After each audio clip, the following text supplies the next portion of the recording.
Hello friends, हम लोग economics की क्लास पर चर्चा कर रहे थे। इकोनॉमिक्स की बातें हो रही थी और इसके अंतर्गत पिछले 2 क्लासों में हम लोगों ने इकोनॉमिक्स के इंट्रोडक्शन और इसके 2 टाइप्स को भी देख लिया था। एक का नाम था माइक्रो इकोनॉमिक्स और दूसरे का नाम था माइक्रो। माइक्रो और माइक्रो के बाद आज हम लोग देखेंगे स्कूल ऑफ इकोनॉमिक्स। अर्थात ये स्कूल ऑफ इकोनॉमिक्स कहने का अर्थ है कि इकोनॉमिक्स के थॉट्स के बारे में हम लोग जानेंगे, इकोनॉमिक्स के थॉट्स के बारे में जानेंगे और देखेंगे कि इकोनॉमिक्स की जो विचारधारा है वह क्या कहती है। 2 थॉट्स हैं स्कूल ऑफ इकोनॉमिक्स के अंतर्गत, सामान्यतः 2 थॉट्स प्रचलित है। एक का है क्लासिकल इकोनॉमिक्स, एक का नाम है क्लासिकल स्कूल और दूसरे का नाम है कीनेसियन स्कूल। तो क्लासिकल स्कूल ऑफ थॉट्स और कीनेसियन स्कूल ऑफ थॉट्स, ये दोनों जो हैं वह इकोनॉमिक्स के थॉट्स हैं, स्कूल ऑफ इकोनॉमिक्स हैं। इनके बारे में जानेंगे और जानेंगे कि इनकी विचारधारा जो होती है वह इकोनॉमिक्स के बारे में क्या विचार प्रस्तुत करती है। हम देखेंगे कि क्लासिकल स्कूल जो होता है इसे शास्त्रीय थॉट्स भी कहेंगे।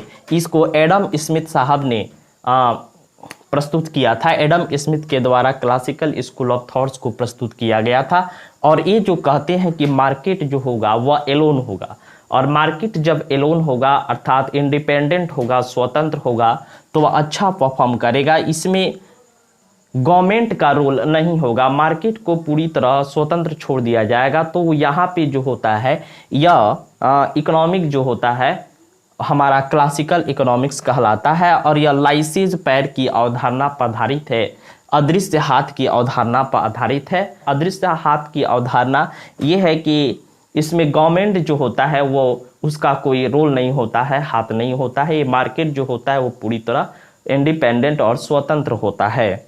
अब हम देखेंगे कीनेसियन स्कूल ऑफ थॉट्स। इस स्कूल ऑफ थॉट्स की बात करें तो जॉन मिनार्ड किन्स साहब ने इस थॉट्स को दिया था और इनकी विचारधारा में जो है वो मार्केट को स्वतंत्र नहीं रहना चाहिए, बल्कि इसमें गवर्नमेंट को डिसीजन लेना चाहिए और डिसीजन मेकिंग का काम गवर्नमेंट के हाथों में होना चाहिए। मार्केट भी चलेगा और स्ट्रॉन्ग हाथ होगा। कीनेसियन स्कूल ऑफ थॉट्स जो कहता है वो मार्केट सिर्फ स्वतंत्र नहीं रहेगा, इंडिपेंडेंट नहीं रहेगा, बल्कि इसमें गवर्नमेंट का रोल होना चाहिए। गवर्नमेंट वो भी स्ट्रॉन्ग गवर्नमेंट का रोल होना चाहिए।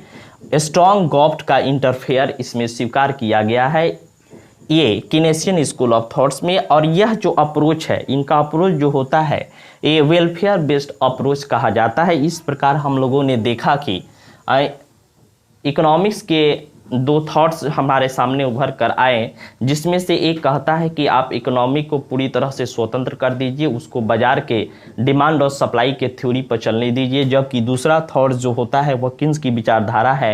ये कहते हैं कि नहीं, ये जो अर्थव्यवस्था जो है वो अल्टीमेटली फाइनली जो होता है वह मानव की कल्याण से संबंधित है, वे मानव के वेलफेयर से संबंधित है। इसीलिए इसमें गवर्नमेंट का रोल होना चाहिए, वरना अर्थव्यवस्था जो है वो मानव के लिए मुश्किल बन जाएगा। तो ये विभिन्न हम लोगों ने 2 थॉट्सों को देखा और जाना। इसके बाद इन्हीं थॉट्स के आधार पर हम इकोनॉमिक्स को 3 भागों में डिवाइड करते हैं, 3 भागों में क्लासिफिकेशन करते हैं।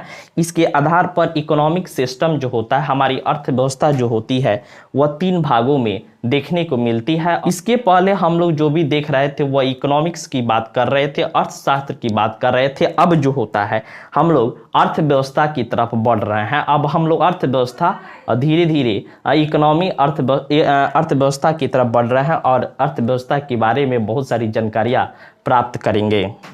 तो यहाँ पे हमारा जो अर्थव्यवस्था का तंत्र है जो विभिन्न देशों द्वारा अपनाया जाता है, इसे 3 भागों में बांटा जाता है ऊपर वर्णित थॉट्स के आधार पर। एक का नाम है पूंजीवादी अर्थव्यवस्था, दूसरे का नाम है समाजवादी अर्थव्यवस्था, जबकि तीसरे का नाम है मिश्रित अर्थव्यवस्था।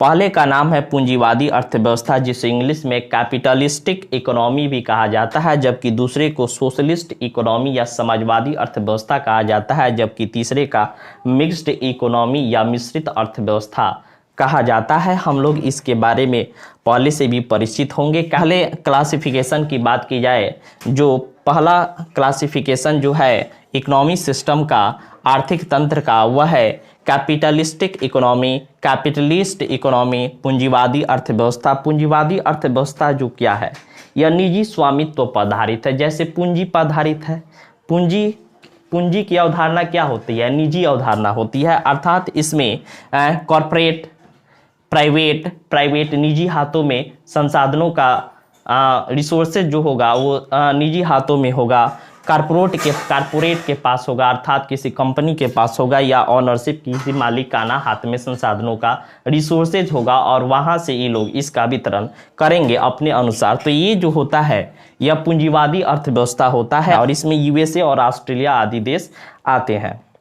शीत युद्ध के बारे में पहले से हम लोग इसके बारे में जानकारी रखते हैं कि शीत युद्ध जो है वो पूंजीवादी अर्थव्यवस्था और साम्यवादी अर्थव्यवस्था में एक विवाद का कारण बना था।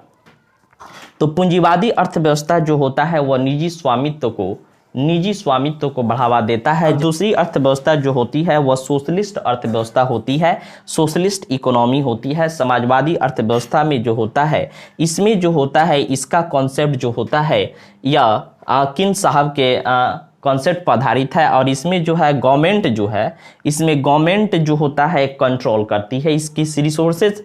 इस अर्थव्यवस्था में जितने भी रिसोर्सेज होते हैं, इस रिसोर्सेज का कंट्रोल जो होता है गवर्नमेंट के ऊपर होता है। यहाँ पे निजी क्षेत्र का अभाव माना जाता है, तो यह फुल्ली गवर्नमेंट कंट्रोल अर्थव्यवस्था होती है और इसी को हम समाजवादी अर्थव्यवस्था या सोशलिस्ट इकोनॉमी कहते हैं। तीसरी अर्थव्यवस्था जो है वह मिक्स्ड इकोनॉमी है और मिक्स्ड इकोनॉमी अर्थव्यवस्था जो होता है इसमें पिछले दो अर्थव्यवस्थाओं को जो हमने देखा कि कैपिटलिस्टिक और सोशलिस्ट, ये दोनों का मिश्रण होता है, अर्थात इसमें निजी स्वामित्व भी होगा और साथ ही साथ गवर्नमेंट का भी कंट्रोल होगा ताकि वे ह्यूमन वेलफेयर की बातों को अच्छा से प्रस्तुत किया जा सके। तो मिश्रित अर्थव्यवस्था जो होता है इसमें पब्लिक सेक्टर अर्थात कैपिटलिस्टिक इकोनॉमी और सोशलिस्ट इकोनॉमी, पब्लिक सेक्टर और प्राइवेट सेक्टर दोनों अस्तित्व में होते हैं। ये प्रश्न बार बार पूछा जाता है जब भी मिक्स्ड इकोनॉमी की चर्चा की जाए कि मिक्स्ड इकोनॉमी या मिश्रित अर्थव्यवस्था क्या है, तो वहाँ पे ऑप्शन में यदि आए कि पब्लिक सेक्टर और प्राइवेट सेक्टर तो आप इसे ही आंसर मारेंगे। यदि इसके अगर ये नहीं होगा तो कैपिटलिस्टिक और सोशलिस्ट का मिक्स देगा तो भी वो भी हमारा आंसर होगा। इसमें जो देश आते हैं वे इंडिया और रसिया आते हैं। इंडिया और रसिया, हमें पता है कि हमारे देश की अर्थव्यवस्था जो है वो मिश्रित अर्थव्यवस्था है, कारण कि इसमें गवर्नमेंट का भी रोल होता है और निजी लोगों का भी, मुकेश अंबानी ये सारे लोगों का भी हाथ होता है। तो हमारी अर्थव्यवस्था जो है वह पब्लिक सेक्टर वाली अर्थव्यवस्था है और प्राइवेट सेक्टर का मिला जुला रूप है, अर्थात मिक्स्ड इकोनॉमी वाली अर्थव्यवस्था हमारे देश की अर्थव्यवस्था है। अगर सोशलिस्ट इकोनॉमी के एग्जाम्पल की बात की जाए तो इसमें यूएसएसआर और उत्तर कोरिया आता है। यूएसएसआर जो होता है वह पूर्व सोवियत संघ है, हालांकि 1991 के बाद इसका विभाजन हो गया और इसके बहुत सारे जो चीज़ हैं इससे अलग हो गया। मेन पार्ट जो रसिया बच गया वहाँ पर आज जो होता है वह मिश्रित इकोनॉमी ही बनाया गया है। तो ये पहले वाली बात है, उत्तर कोरिया में आ जाएगा। यहाँ पे सेक्टर ऑफ इकोनॉमी की बात करेंगे, अर्थात पूंजीवादी अर्थव्यवस्था हो, सोशलिस्ट इकोनॉमी हो या फिर मिक्स्ड इकोनॉमी हो, इस सारी ये तीनों अर्थव्यवस्थाओं के अंदर भी तीन क्षेत्रक होते हैं और इसमें हम लोग संसाधनों का प्रोडक्शन, डिस्ट्रीब्यूशन और कंजप्शन की बातों को देखेंगे कि कैसे क्या होता है। तो पहला जो सेक्टर होगा वो है प्राइमरी सेक्टर, दूसरा है सेकेंडरी सेक्टर और तीसरा जो है वो टर्शियरी सेक्टर होता है। पहला है प्राथमिक क्षेत्र, दूसरा है द्वितीयक क्षेत्र और तीसरा है तृतीय क्षेत्र। प्राइमरी सेक्टर, प्राथमिक क्षेत्र को हम लोग कृषि क्षेत्रक के नाम से भी जानते हैं, जबकि द्वितीय सेक्टर या सेकेंडरी सेक्टर को हम लोग औद्योगिक क्षेत्रक के नाम से भी जानते हैं, जबकि टर्शियरी सेक्टर, तृतीय क्षेत्रक को सेवा क्षेत्रक भी कहा जाता है। तो यहाँ पे तीन क्षेत्रक होते हैं किसी भी अर्थव्यवस्था के अंदर। एक होता है प्राइमरी सेक्टर और प्राइमरी सेक्टर जो होता है यहाँ पे नेचुरल रिसोर्सेज जो होता है, नेचुरल रिसोर्सेज का यूटिलाइज किया जाता है।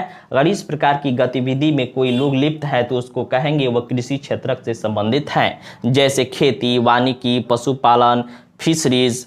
तो ये सारी खनन, ये सारी जो चीज़ें हैं एग्जाम्पल से वे प्राथमिक क्षेत्र के अंतर्गत आती है, अर्थात इसमें जो होता है वो सीधे नेचुरल